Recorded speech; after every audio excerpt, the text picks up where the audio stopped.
주원아, 주원아, 엄마, 주원아, 주원아.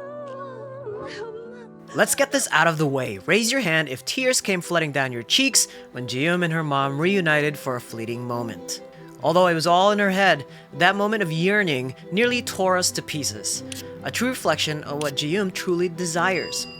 Especially Soha, who continues to be haunted by the accident. As Ji-yoon tries to fill his life with light, she confesses her love for him a million times over. Eventually, the protective barrier he's put on himself will soften as he starts to make the connection between Ji-won and Ji-yoon.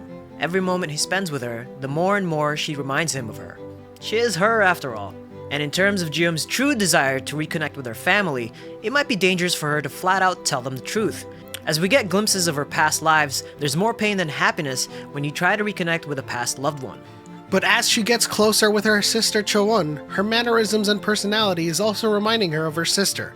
Case in point, the taxi ride they shared was a fleeting moment for Cho-won, who is longing for her sister to be by her side. And once again, the soundtrack is just so damn good, guys. Every scene accompanied by the music is just so meaningful.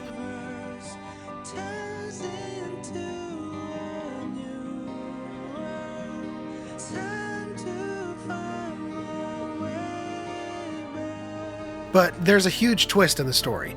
We need to point out the details of this conversation between Soa and Ji-yoon. At times, an enemy from your past can become your family in the present. So who is this mysterious figure that she crosses paths with? We see him coming out of the house, holding what looks like shaman's bells. Alchemy of Souls, anyone? Now, in terms of who this person is that she crosses paths with, we have a couple of theories. The current theory that is my favorite to speculate is that Ju-won is a Bulgasal.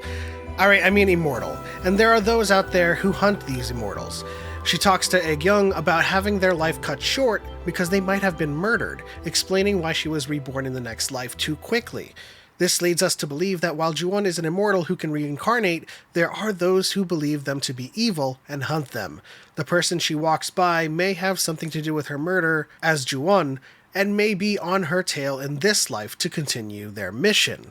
Oh my god, that is so crazy just to think about it as something that's very possible in terms of the theories that we're trying to speculate in this story, because her past lives have always ended in some kind of way, very young, or it never lived out in its full potential, right? Yes. And so it only kind of makes sense to think that there might have been some kind of supernatural ways where there's the good and the evil and vice versa trying to stop each other, and then she just happens to be on the wrong end of things. And there's always a power, so to speak, that's trying to stop her from living out a full life, which is why she always kind of passes at a young age and then reincarnates again over and over and over again for all of eternity. And when we listen to the explanation of her reincarnating in the next, subsequent life, also theorizing that she may have been murdered, it's kind of a no-brainer because we are, in essence, in a fantasy show. And so we can't help but fantasize that there is a foil out there that is a natural counter to what she represents, because we can't be sure that she's the only immortal. Yeah, absolutely. And we can't be sure that there are people who accept that as normal. Maybe it's like a Highlander thing. It's like there can only be one and there's a few of them. That is also another theory that we have to consider. But it's crazy. Yeah. It's a rom-com. I mean, not a rom-com, but it's a romance story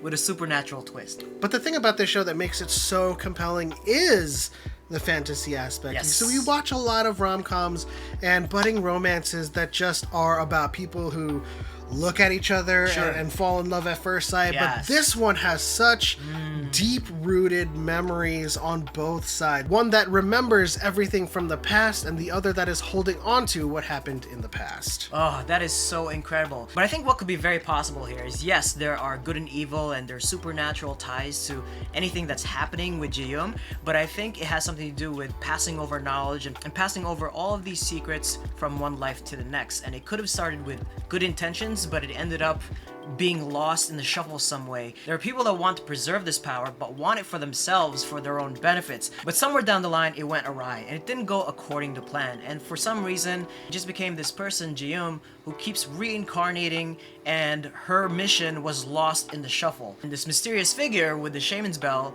is trying to stop this cycle from continuing, and perhaps potentially eliminating her memories. She says somewhere along the lines is sometimes your enemies become your family in the next life. And so like all of these cycles that have gone through with all of her reincarnations, she's met her enemies, and some of those enemies might have something to do with the powers that she has for reincarnation, and those are the forces trying to stop this cycle from moving forward. That's actually a very plausible notion or theory. I, on the other hand, land on the other side of it in the fact that that she's being hunted for this power. I don't think she has anything. I don't think she has anything to do with like the maliciousness of this power or the people that wanted this power for themselves. Guys, leave your theories down below because this new twist has definitely made this drama the one to watch over the weekend. Can we talk about how cute she is? She's so adorable. Oh my god. When anyone would be able to fall in love with that when kind Soha of person. says, "Stop looking at me like that," I absolutely know what he means.